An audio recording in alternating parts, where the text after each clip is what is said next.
Untuk itu, saya kata dengan lafaz Bismillahirrahmanirrahim, saya ingin merasmikan inisiatif #20 budaya kemahiran ketika asli hebat dalam pelajaran asal Kedua pada tahun 2025.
Assalamualaikum. Terima kasih Puan kerana sudi datang ke SMK Pelindung. Di sini saya ingin bertanya sedikit soalan. Apakah harapan Puan terhadap SMK Pelindung yang terpilih sebagai kajian PISA 2025?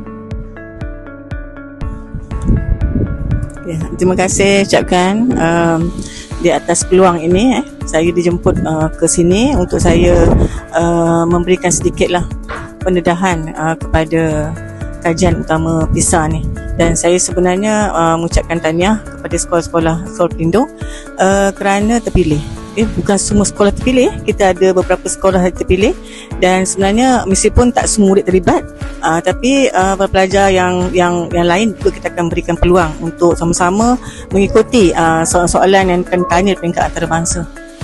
Harapan saya adalah buat yang terbaik. Sebenarnya kita jawab soalan PISA ni bukanlah untuk pertandingan ataupun pentaksiran peringkat antarabangsa saja, tapi sebenarnya yang penting benda itu, perkara ini jadikan sebagai satu budaya di sekolah, okey. Dan ingat kepada kepentingan KEBAT itu sendiri, sebab generasi sekarang ni adalah generasi yang berteknologi, generasi berfikiran kritis dan lebih matang sebenarnya.